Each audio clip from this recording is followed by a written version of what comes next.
그래서 오늘 저는 예수님의 눈길로 교육하라, 그런 제목으로 하나님의 말씀을 전하도록 하겠습니다. 미국의 한 사회학자가 대학에서 학생들을 가르치는 교수였는데 연구 프로젝트를 진행해 나갑니다. 그 연구는 25년 프로젝트였다고 합니다. 대학생들에게 과제를 주는 겁니다. 볼티모어에 아주 유명한 빈민촌이 있다. 빈민들이 많이 살아가는 빈민촌인데 거기에 사는 청소년들 200명을 표본 조사하라. 그래서 생활 환경과 아이들의 의식을 조사하고 예상되는 미래에 대한 그런 평가서를 제출하라 라고 하는 것입니다. 대학생들이 다 이제 200명의 학생들을 표본 조사를 했습니다. 근데 대부분 동일한 평가였습니다. 빈민촌에 있는 아이들에게는 미래가 없을 것 같습니다. 왜냐하면 찬란하고 행복한 미래를 예측 불가능합니다. 그들에게는 기회가 주어지질 않습니다. 공부할 수 있는 기회. 그리고 너무나 가난한 데다 부모님들의 의식의 수준이 바닥을 치고 있고 학생들 자체가 자신감이 없이 열등감에 빠져 있습니다. 이런 등등의 내용이었습니다. 시간이 흘러서 25년이 지났습니다. 연구 결과를 조사하기 시작을 합니다. 학생들에게 다시 과제를 주는 거죠. 25년 전에 너희의 선배들이 프로젝트를 진행했는데 볼티모어에 있는 빈민촌의 아이들, 그들이 이제 다 어른이 됐다. 그 어른들이 어떻게 성장하고 어떻게 변화됐는지를 조사해보라. 그리고 어떻게 변화하는 그 동력이 무엇이었는지를 파악하라 라고 하는 과제였습니다. 그때 놀라운 아주 결과가 나오게 된 것입니다. 그것은 200명의 학생 가운데 사망을 하거나 멀리 이사를 갔던 학생들을 뺀 180명, 그 가운데 176명이 대단히 행복한 성공적인 인생을 살아가고 있었던 것입니다. 그 중에는 성직자, 변호사, 판사, 의사도 있고 사업가 등등등 있었습니다. 상류층에 사는 사람도 있었을 뿐만 아니라 176명은 아주 의미 있게 가치 있게 인생을 살아가고 있었다는 보고입니다. 그런데 어떻게 이렇게 인생이 바뀔 수 있는지, 어떤 바뀜의 동기 유발, 그 동력, 그것은 무엇이었는가, 그 이유를 찾아냈는데 공통점이 있었습니다. 그것은 한결같이 한 여자 선생님의 덕분이다, 이렇게 말을 한 것입니다. 자, 수소문 끝에 그 여교사를 교수님이 찾아갔습니다. 사회학 교수는 이렇게 물었습니다. 도대체 아이들을 가르칠 때 어떤 방법을 썼습니까? 라고 물은 거죠. 다 늙은 여자 교사, 할머니가 된 그분, 무엇이라고 대답을 했을까요? 놀랍게도 이런 대답을 한 것입니다. 저는 단지 희망의 눈을 가지고 아이들을 바라보았을 뿐입니다. 제가 희망의 눈으로 아이들을 바라보니까 하나님께서 저의 마음속에 꿈을 주었습니다. 그리고 제가 꿈을 꾸니까 아이들의 가능성을 보기 시작한 것입니다. 저는 그저 희망의 눈으로 바라보았을 뿐입니다. 사랑하는 여러분, 주님의 마음으로 하나님 앞에 기도하면서 기대하는 마음을 품고 바라보는 교사, 그렇게 바라보는 우리 장로님, 안수집사님, 그렇게 바라보는 목회자들, 파급 효과는 엄청나다라고 하는 것입니다. 뿐만 아니에요. 부모인 여러분이 자녀를 바라볼 때 그런 기대감을 가지고 바라본다고 하면 이건 엄청난 변화가 가능하다 하는 것이죠. 유명한 교육학의 아버지 페스탈로찌가 이런 말을 했습니다. 스승과 성직자와 아버지는 동일한 의미로 사용된다 그랬습니다. 여러분, 성직자 또 스승 그리고 아버지는 동일한 의미로 사용될 수 있는 단어다 그랬습니다. 오늘 본문에 교사 중에 교사가 누굴까? 예수 그리스도입니다. 자, 이런 교사 중에 교사인 예수님과 베드로의 만남을 통해서 베드로의 인생은 어떻게 출발하고 어떤 과정을 거쳐서 어떤 결과를 얻게 됐을까? 놀라운 말씀입니다. 요한복음 1장 42절에 보니까 데리고 예수께 오니 따라하자. 예수께서 보시고 가라사대. 중요한 단어는 보시고 옵니다. 보시고 가라사대. 내가 요한의 아들 시몬이니 장차 게바가 되리라. 게바는 번역하면 베드로라 그랬습니다. 이 말씀은 교육의 중요한 목적이 무엇이고 그 과정과 결과를 보여주는 귀한 하나님의 말씀입니다. 여러분, 교육의 가장 일반적인 목적이 뭡니까? 그것은 바람직한 변화입니다. 여러분, 이 사람이 바람직하게 변화되려고 한다면 무엇이 필요할까요? 아름다운 만남이 있어야 되는 것입니다. 여러분, 이 만남이라고 하는 것, 특별히 인격적인 만남은 결국은 변화를 유발시키게 되고, 여러분, 특별히 구원이라고 하는 것도 예수 그리스도와 만남을 통한 변화라고 한다고 하면, 이 구원이라고 하는 것은 인간의 힘으로 될 수 없는 것이기 때문에 최고의 교육은 뭘까? 예수 그리스도를 만나게 해주는 교육이 최고의 교육인 것을 믿으시기 바랍니다. 자, 기독교 교육학이란 뭘까? 이 기독교 교육학을 이렇게 정의할 수도 있습니다. 따라하세요. 예수님의 눈길로 가르치는 눈길 교육학이다. 자, 예수님의 눈길로 가르치는 눈길 교육학이다. 이렇게 말할 수 있습니다. 예수님의 눈길을 닮은 교사의 눈길 교육학이다. 예수님이 요한의 아들 시몬을 바라볼 때 예수님의 눈길은 장차 게바가 되리라 하는 이런 미래를 예측하는 눈길이었습니다. 영혼의 가능성을 바라보는 것이죠. 예수님의 눈길. 여러분, 눈은 마음을 드러내는 창문과 같습니다. 그래서 여러분의 마음이 어떤 생각을 가지고 있는가 하는 것을 눈을 보면 알 수 있죠. 어린 아이의 눈을 보세요. 맑고 깨끗하고 순수합니다. 이뻐요. 근데 보니까 어른들이 될수록 눈에 뭐가 끼기 시작해요. 녹내장, 백내장 해가지고 희미하죠. 범죄자의 눈을 봤습니까, 여러분? 범죄자의 눈? 범죄자의 눈은 핏발이 서려 있습니다. 저는 북한에서 넘은 탈북자 사역을 일찍 시작을 했고 95년, 96년도에 가서 이제 북경 외곽대에서 하나님의 말씀을 가르치고 그렇게 했습니다. 지금은 그래도 많이 달라진 것 같아요. 근데 그때 당시에 북한에서 넘어온 고난의 행군 당시에 넘어온 사람들의 눈빛은 무서운 눈빛이었습니다. 눈이 좀 달랐어요. 지금 넘어오는 분들은 좀 그렇진 않은 것 같아요. 눈이 뭡니까? 눈은 마음이 어떤지를 드러내는 것입니다. 눈은 마음을 드러낸 창이면서 동시에 얼굴인 거죠. 고린도전서 4장 20절에 보니까 하나님의 나라는 말에 있지 않냐고 오직 능력에 있습니다. 그렇습니다. 여러분, 교사에게 필요한 것은 뭘까요? 하나님의 나라가 능력이 있다면 바로 사랑의 능력이요, 그것은 바로 복음의 능력인 것이죠. 이 능력이 있어야 됩니다. 예수님은 어떤 눈길로 오늘 2부 예배에 참여한 우리를 바라보실까 하는 것입니다. 마태복음 9장 36절에 보니까 따라하세요. 무리를 보시고 민망히 여기시니, 무리를 보시고 민망히 여기시니, 그 다음에 이렇게 되어 있어요. 이는 저희가 목자 없는 양과 같이 고생하며 유리함이라 그랬습니다. 여러분, 민망히, 불쌍히 여긴다. 이 민망히라고 하는 이 원어의 뜻은 뭘까요? 창자가 끊어지다, 애간장을 태우다, 그런 말이에요. 예수님이 어때요? 고통하는 사람들을 바라볼 때 창자가 끊어지듯이 애간장을 태우듯이 그런 눈으로 바라봤다 하는 겁니다. 진정 내면의 변화를 일으키는 이 기적의 눈길이죠.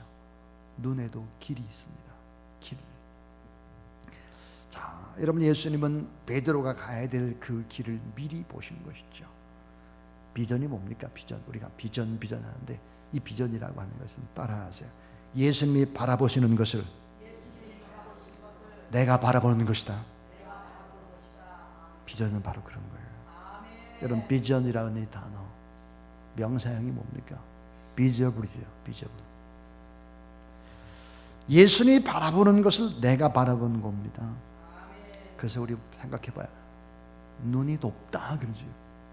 눈이 선하다, 눈에 넣어도 아프지 않다, 뭐 눈이 멀었다, 눈이 삐었다, 뭐 눈을 감으시다, 뭐 이렇게. 이게 뭡니까? 눈을 귀하게 여기는 언어, 눈으로 보는 것은 너무나 중요한 것입니다. 교육심리학의 통계에 따르면 인간의 학습은 눈으로 보는 것이 87%예요. 귀로 듣는 것이 7%입니다. 그러니까 인간의 학습이라고 하는 것이 뭘까 하면은 눈으로 보고 귀로 듣는 것이 94%가 됩니다. 그리고 여러분, 미각, 후각, 촉각 합쳐가지고 6%밖에 되지를 않습니다. 인간의 기억력, 얼마나 여러분 기억을 할 것 같습니까? 인간의 기억력 가운데 여러분 본 것, 눈으로 본 것이 50%인 것이죠. 들은 것은 10%예요. 보고 듣고 행동한 것이 80%를 기억한다 그럽니다. 그러니까 여러분, 인간의 학습의 94%가 보고 듣는 겁니다. 여러분, 이 시대가 디지털의 시대예요. 이 디지털 시대에 가장 필요한 교육의 방법이 뭐죠? 보여주는 거죠. 보여주는 거예요. 자, 어머니, 아버지가 어떻게 하나님을 사랑하는지를 보여줘야 되는 거예요. 자, 이삭의 아버지 아브라함이 얼마나 하나님을 경외하는지 어때요? 이삭이 똑똑히 본 겁니다. 교사가 뭘 보여줘야 돼요? 교사가 여러분 어눌하게 아이를 가르칠 수 있습니다. 교사가 사실은 실력이 없을 수도 있습니다. 교사가 너무 바쁠 수도 있습니다. 그러나 교사가 보여줘야 되는 게 뭘까?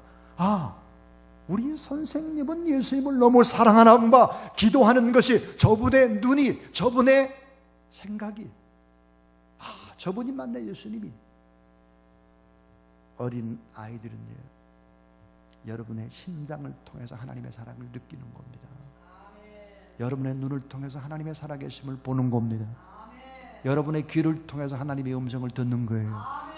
여러분의 손발을 통해서 아, 하나님의 나를 이렇게 사랑하시는구나를 체감하는 거죠. 자, 사람은 본 대로 행한다 87%입니다. 사람은 들은 대로 행한다 7%예요.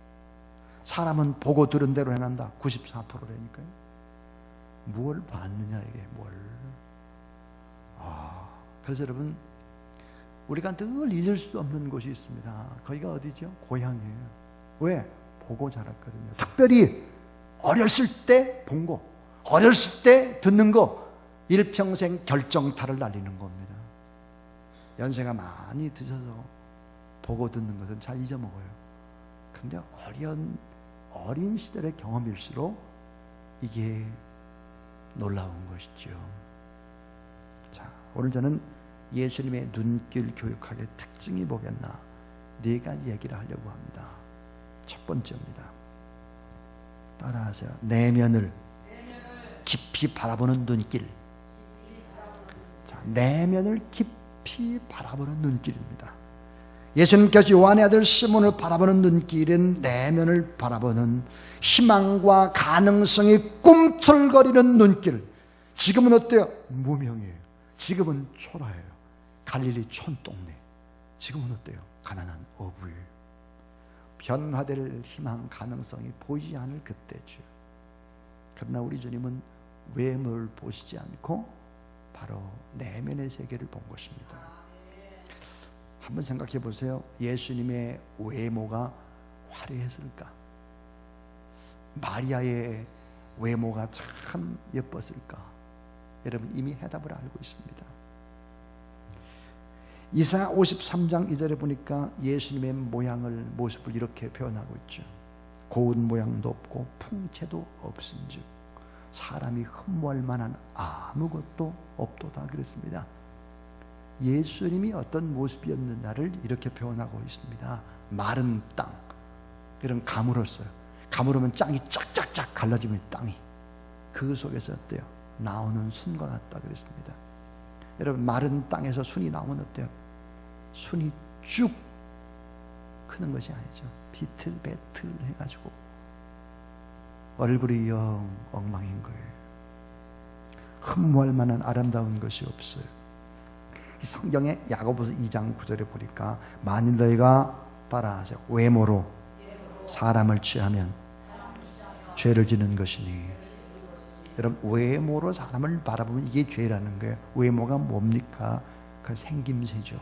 특별히 성경이 말하는 이 외모라는 학문이나 재물이나 배경이나 가문이나 이런 걸 가지고 사람을 판단하지 말라 이게. 여러분, 교회 학교 교사의 가장 큰 문제, 또 부모의 가장 큰 문제가 뭐라고 생각합니까? 그것은 편애인 것입니다. 편애. 어떤 한 아이를 더 좋아하는 거예요.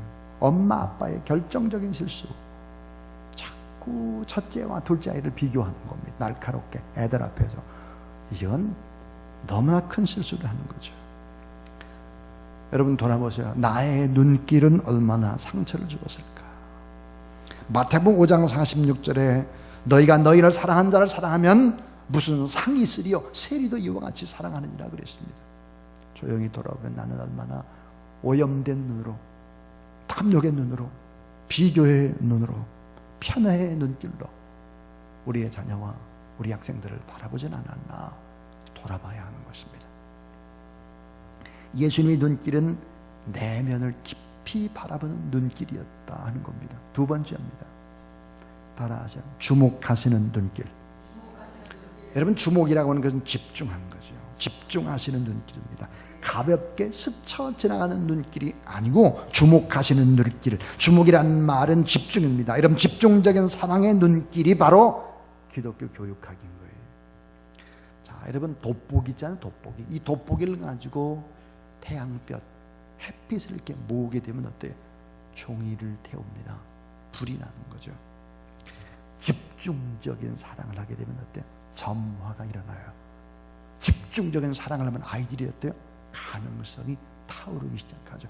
마음속에 불이 생기기 시작한다. 왜 사람이 안 변할까요?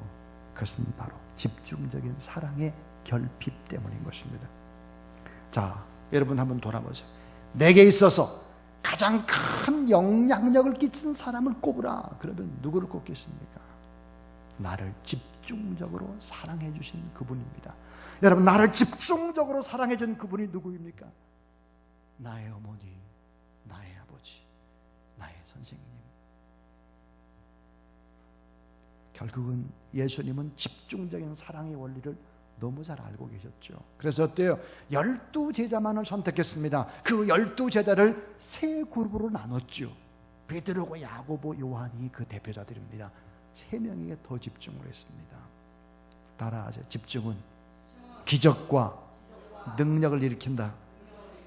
그렇습니다. 우리는 여러 가지 일도 지금 분주합니다. 그러나 이 일을 다 할 수 없습니다. 필요한 게 뭐예요? 집중해서 할 수 있는 우선순위가 틀림없이 있어야 된다 하는 것입니다. 여러분, 수도꼭지에 떨어진 물방울 똑똑똑 떨어지는데 이게 한 곳으로 집중해서 떨어지게 되면 시멘트 바닥을 뚫습니다. 집중은 그런 것입니다. 여러분, 사도 바울의 생애를 보세요. 바울은 이렇게 말합니다. 나의 다른 박질이 향방 없는 것 같이 아니하고 싸우기를 허공치는 것 같이 하지 않았다. 표대를 예수 그리스도를 향해서 계속해서 나갔다 그럽니다. 사도 베드로도 사도행전 4장 3장 4절에 보면 베드로가 요한이 더불어 주목하여 이르되 그렇습니다. 주목했다, 집중했다 이 말이에요. 신명기 6장 5절에 보니까 너는 마음을 다하고, 따라하세요. 마음을 다하고 뜻을 다하고 힘을 다하여 내 하나님 여호와를 사랑하라. 여러분, 마음을 다하고 목숨을 다하고 뜻을 다하여, 이 다했다라고 하는 말의 의미는 뭡니까? 집중했다 이 말이에요. 로버트 콜만이라는 사람이 아주 유명한 말을 했습니다. 내가 선택을 하면, 내가 직접 선택을 하면 사랑을 하게 되는데, 아이들을 내 반에 배정받았다고 생각하는 교사는 사랑할 수 없다. 내가 직접 선택한 나의 제자라고 생각하는 사람은 아이들을 사랑할 수 있다 그랬습니다. 여러분, 놀랍게도 여호와 하나님을 사랑하잖아요. 여호와 하나님을 사랑하고 예배를 하나님 앞에 드리게 되면 생겨나는 것이 있습니다. 하나님께 집중하는 거예요. 여러분, 하나님께 집중을 하게 되어지면 어떻게 되느냐? 비전을 받게 되죠. 이 비전의 사람은 어때요? 불이 생깁니다. 열정이 생겨나는 거죠.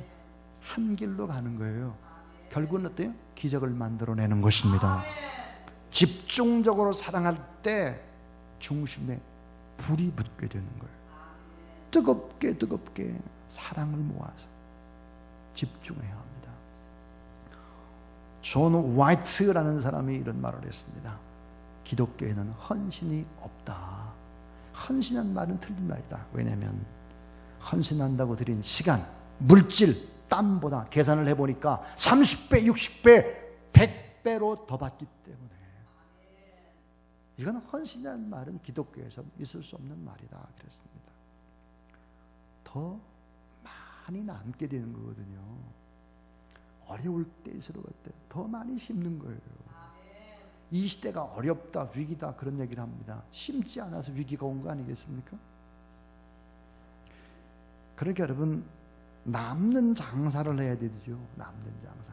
그 남는 장사가 뭐겠느냐 이게.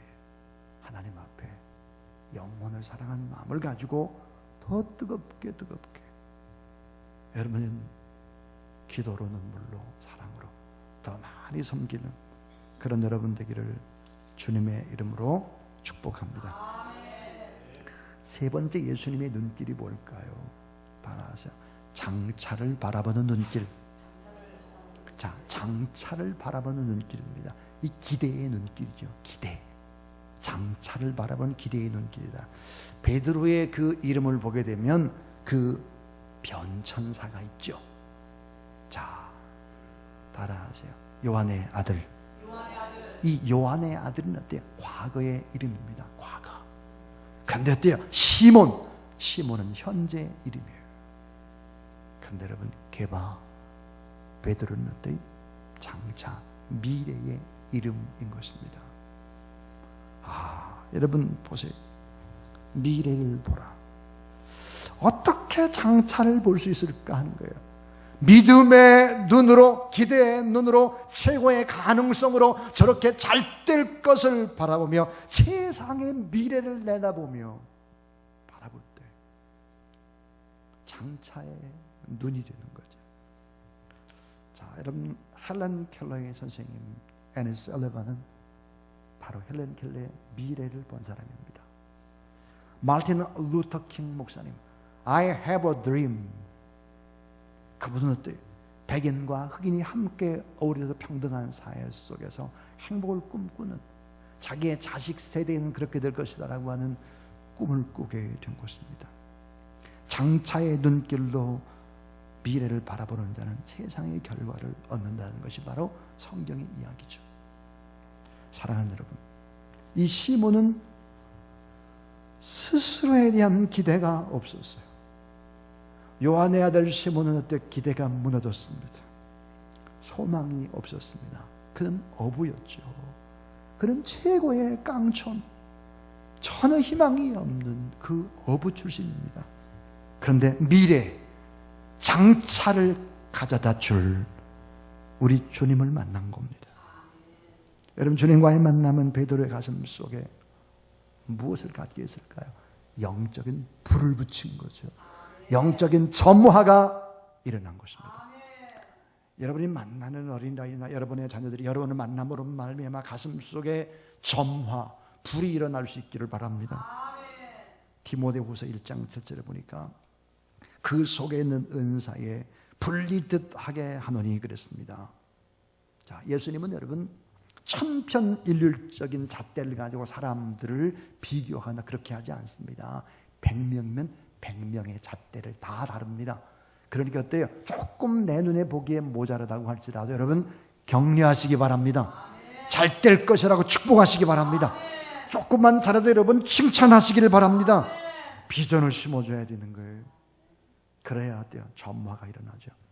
따라하자. 기대하라. 그리하면 얻으리라. 이게 심리학적으로 기대하면 얻게 되는 걸 갖다가 피그말리온 효과다 그럽니다. 피그말리온 효과. 특별히 선생님이 어때요?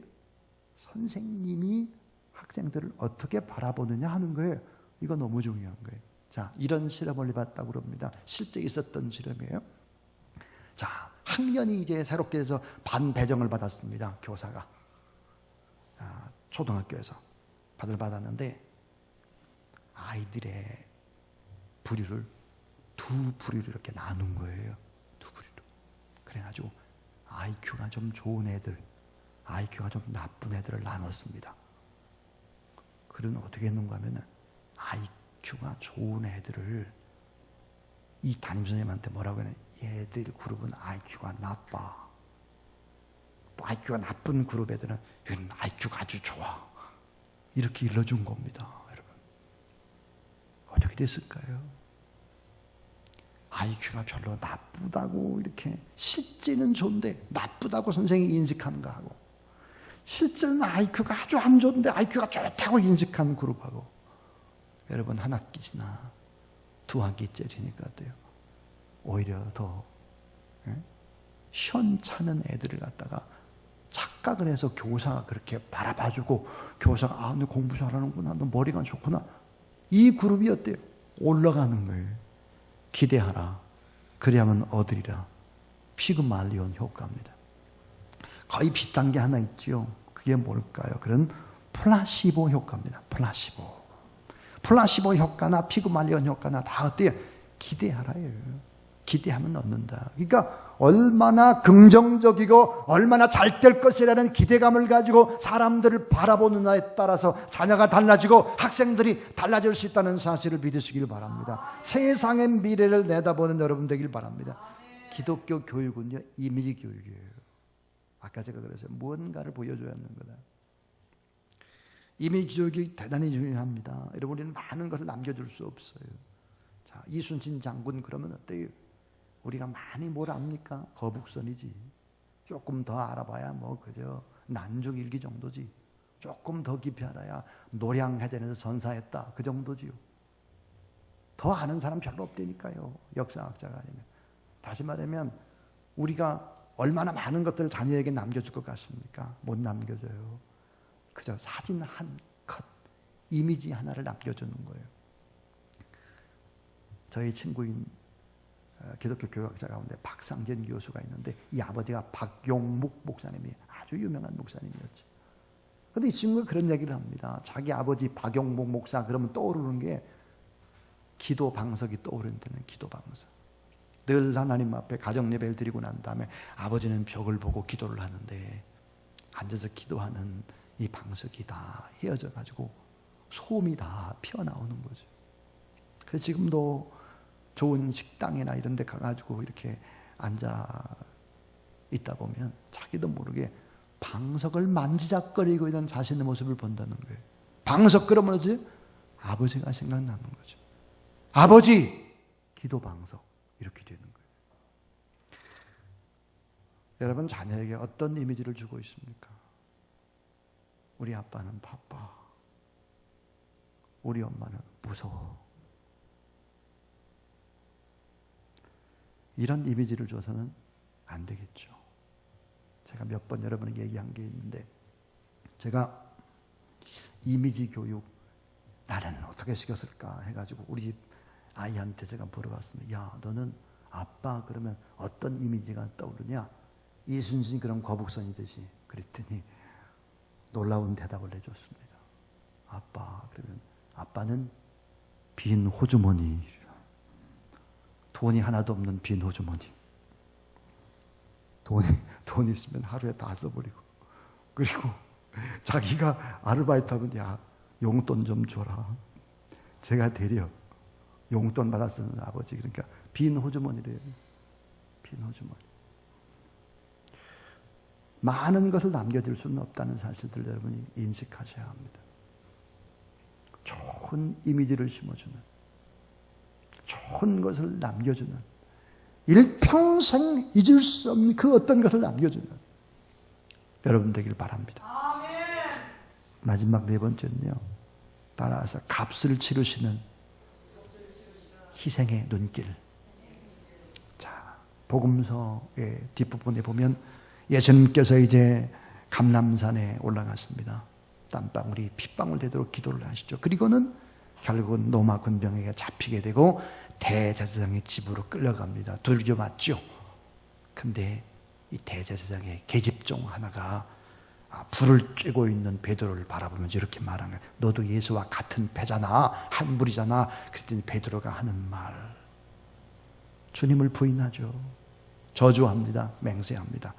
그때 광경을 성경은 이렇게 묘사를 하죠. 누가복음 22장 60절부터 62절에 보니까 베드로가 가로되 이 사람아 나는 내가 하는 말을 알지 못하노라 하고 방금 말할 때 닭이 곧 울더라. 따라하자. 주께서 돌이켜 베드로를 보시니.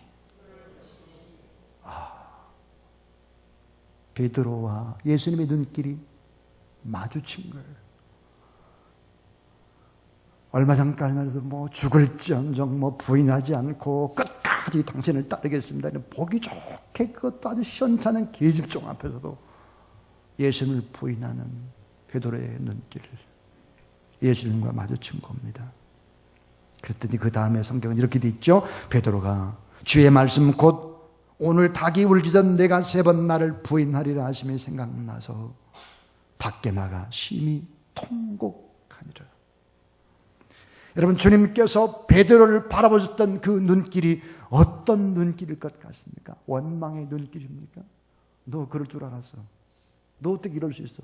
그런 눈길이 아니고요. 베드로야, 괜찮아. 내가 값을 치를게. 내가 내 연약함을 잘 알고 있다. 슬퍼하지 말아라. 내가 너를 변함없이 사랑한다. 시몬이 게바 베드로가 될 때까지 내가 다 값을 치르마. 내가 변함없이 너를 사랑한다. 이런 눈길이죠. 골고다 십자가에서 물과 피를 다 쏘신 주님 3일 만에 부활하시고 나서 막바로 달려간 곳이 바로 베드로가 있는 갈릴리 바다인 것입니다. 요한의 아들 시몬아 내가 나를 사랑하냐. 또 눈길이 마주친 것입니다. 그들의 잘못을 따지지 않고 요한의 아들 시몬아 내가 나를 사랑하느냐. 따라하세요. 교육은 희생이다. 교육은 희생인 것입니다. 사랑도 결국은 어때요? 희생에서 출발하고 희생에서 완성되는 것이죠. 희생이 결국은 어때요? 사람을 뒤바꿔 놓게 만드는 거예요. 가나안 촌동네 한 어부가 결국은 수제자가 되고 그리고 예루살렘의 초대 예루살렘 교회를 세우게 되고 로마까지 가서 복음을 전하다가 장엄하게 순교하는 너무나 아름다운 생애의 변화. 그것은 바로 결국은 십자가를 통해서 바라보는 눈길, 희생의 값을 지불하는 눈길이죠. 주님의 눈길, 어머님의 눈길, 선생님의 눈길, 이런 사랑의 길은 흘러가는 것이 한 길입니다. 흩어뿌려지는 것이 아니에요. 집중해서 사랑하게 되면 한 길로 가게 되죠. 축복은 한 길로 몰려가게 되어 있습니다. 따라하세요. 장차 게바가 되리라. 게바가 되기까지 희생을 치르시는 주님의 눈길, 끝까지 품고 사랑하시는 주님입니다. 그래서 요한복음 13장 1절에 보니까 세상에 있는 자기 사람들을 사랑하시되 끝까지 사랑하시리라 그랬습니다. 관조적으로 바라보는 사랑이 아니에요. 낭만적으로 감성적으로 바라보는 사랑이 아니라 의지적으로 내가 너를 사랑하리라. 내가 너를 위해 값을 지불하리라. 이런 희생적인 사랑입니다. 자, 여러분, 예수 그리스도의 눈길, 그 눈은 우리의 내면을 바라봐주고 예수님이 누구인지를 보여주는 것이 바로 예수님의 눈길입니다. 자, 깜빡이는 눈동자 속에, 맑고 깨끗한 눈 속에, 때로는 안타까움을 흘리는 눈물 속에 길이 있습니다. 답이 있죠. 문제를 극복하는 힘도 있습니다. 그건 바로 눈 속에 있습니다. 부모의 눈 속에, 교사의 눈 속에 숨어 있습니다. 4가지 얘기했습니다. 내면을 깊이 바라보는 영혼의 눈길, 주목하시는 집중의 눈길, 사랑의 눈길, 장차를 바라보시는 기대의 눈길, 값을 치르시는 희생의 눈길입니다. 이제는 결론으로 이 모든 것들을 초월케 하는 기독교 교육학의 핵심이 있습니다. 그것은 뭘까요? 최고의 교육, 가장 위대한 교육, 모든 것을 뛰어넘을 수 있는 교육, 그것은 바로 눈물입니다. 눈물의 기도. 여러분, 기도 자체가 엄청난 교육인데 하나님 앞에 눈물로 간절히 기도하게 되면 성령이 역사하게 되고, 우리가 지난 일주일 동안 성령이 어떤 영이요? 살리는 영이요, 회복의 영이요, 보혜사요, 거룩과 진리의 영이요, 연합의 영이죠. 이게 창조의 영이에요. 그러므로 눈물로 하나님 앞에 기도할 수 있다면 이게 최고의 교육이다. 어머니가 어떤 분입니까? 눈물로 기도하는 분이죠. 교사가 누굽니까? 어머니처럼, 주님의 마음처럼 눈물로 기도하지 않는다고 하면 변화는 일어나지 않습니다. 따라하세요. 눈물의 기도. 그 이상의 교육은 없다. 그렇습니다. 누가복음 23장 28절에 보니까 예루살렘의 딸들아, 나를 위해 울지 말고 너희와 너희 자녀를 위해 울라 그랬습니다. 여러분 따라하세요. 울지 말고 울어라. 나를 위해서 울지 말라 이거예요. 너를 위해서 울어야지. 내 자녀를 위해서 울어야지. 근데 이게 보니까 전부 다 명령형입니다. 울어도 되고 안 울어도 되는 게 아니에요. 울지 않으면 안 된다라고 하는 명령 언어입니다. 저는 설교의 서두에서 그랬습니다. 빈민촌 볼티모어에서 25년 프로젝트를 진행한 200명 가운데 176명이 성공적인 삶을 살 수 있었던 그 이유가 주님의 마음과 사랑을 가지고 있는 한 여자 선생님 때문이었다 그랬습니다. 여러분, 한 분의 헌신, 한 어머니 아버지의 헌신, 한 선생님의 헌신이 영혼을 살려내는 것입니다. 이런 영혼을 책임지는 교사가 하나님 앞에 최고의 교육이 눈물의 기도인 것을 잊지 않고 늘 깨어 하나님 앞에 기도하는, 그래서 절대 시간과 절대 공간을 확보하는 그런 여러분이 될 수 있기를 주님의 이름으로 축원합니다.